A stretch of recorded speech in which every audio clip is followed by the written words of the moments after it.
Hello, and welcome to The Lantern. Today we'll be looking at something which I've been having a lot of fun for the last 2 months with, and it's a different playstyle on support in which you actually take Smite instead of Exhaust or Ignite, in which it will allow you to have quite a few decent benefits, but it does come with some weaknesses, and we'll touch on both of those categories in just a bit. First, I just want to look at the general logic behind why Smite support can still work, in which the main key parts that you'll want to go with. To start, you can go with the Tracker's Knife or Stalker's Blade upgrades for the Smite item, in order to make it so you can either have the pseudo Sightstone in your Tracker's Knife, or you can have decent damage and a slow with the Smite of Stalker's Blade in order to make it so you can catch out opponents. The upgrades to both of Cinderhulk or Runic Echoes is also great stat-wise and the passive effects for a support to have. And there are many champions that can run this. The best ones that I have been able to test with are tank and poke supports such as Braum, Nautilus, Thresh, Nami, Parma, and Vel'Koz. And then there are also the tank or burst junglers that have crowd control with them, such as Elise, Rek'Sai, and Maokai. Now the reason why peel supports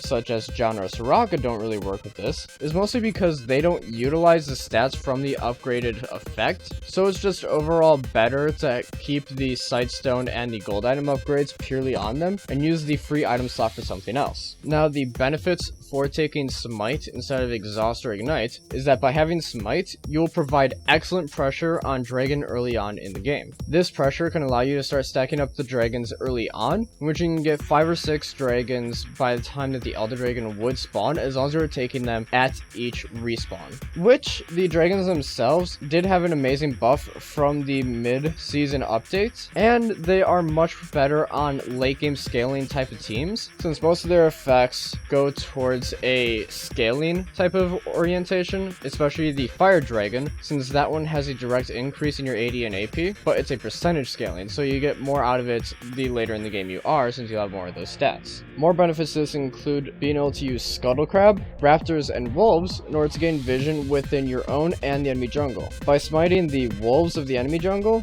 you will be able to see an entire section of the map in which a person could potentially enter, and the moment you see that little orb that appears from the wolf when you smite it, move around, you can tell that there is someone within that section of the jungle. As for the Raptor Smite, that one is basically a pseudo red trinket, allowing you to clear 1 or 2 wards depending on how well and how close the wards are when you use it, so it's nice for early game vision control. And then Scuttle Crab is great for having river vision, especially around the dragon, so that you can tell if someone is coming down the river to try and gank you. You can also take jungle camps with this to provide yourself with some experience, since by having a jungle item, you will be getting far more experience from the camps, plus they help you when it comes to taking it since they offer stats and bonus damage towards the monsters. With Stalker's Blade specifically, it's also, as mentioned earlier, great at providing damage and CC when in a trade, so it can basically be like a pseudo Ignite with it. It will deal less damage, but it will provide some crowd control in order to help you secure the kill. And with a double smite, it is always helpful when securing dragons and barons, especially if you are well coordinated in order to time your smites together in order to deal a massive burst of a potential 2000 true damage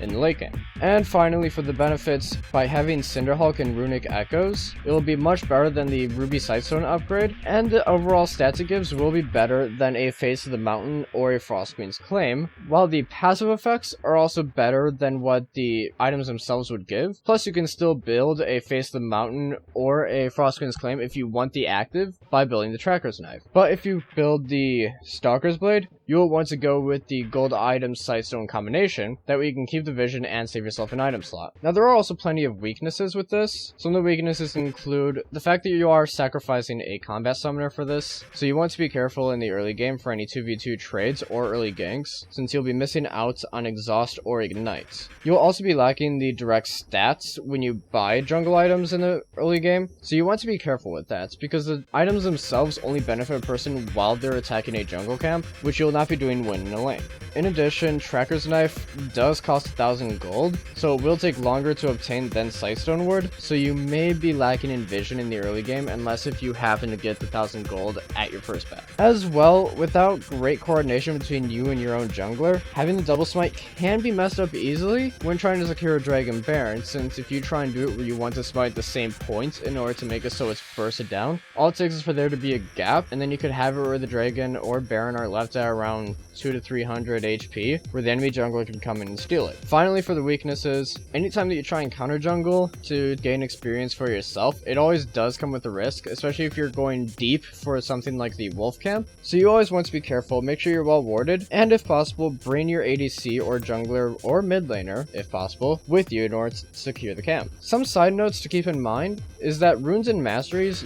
generally stay the same as the standard tank or poke support setups, with some minor differences, such as for masteries, I changed from the wanderer to the savagery in the cutting tree in order to make it so I could actually do more damage to the camps in order to clear them faster, as well as I added 10% CDR at level 18 runes to my blues in order to make it so that I could have it where my lack of early CDR will be made up by the fact that I have that 10% scaling CDR. And as for the ADCs that you want to play this with, it works best with long range or poke ADCs that can farm safely and try and dissuade the enemies from wanting to do a full engage on you by poking them down. This can include Ezreal, Caitlyn, and Sivir is also pretty good with this since she can use her W to poke the enemy and farm a wave really fast. Although it can work with almost any ADC as far as I've been able to test. Now, as for the supports you are playing against, it is best when playing against a stalling support, such as Soraka or Janna, since they pose no real threats to you and your ADC in lane, so you don't need to worry about that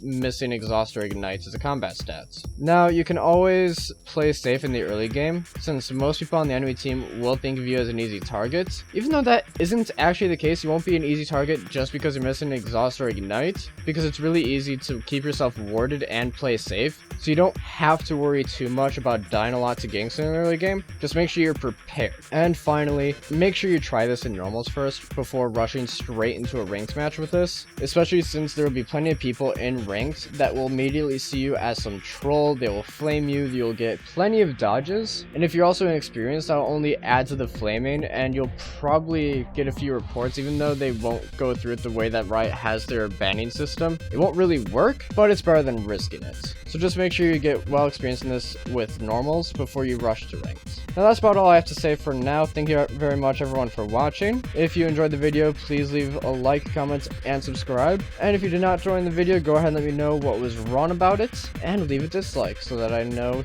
what to fix later on. And as always, I will see you on the Rift.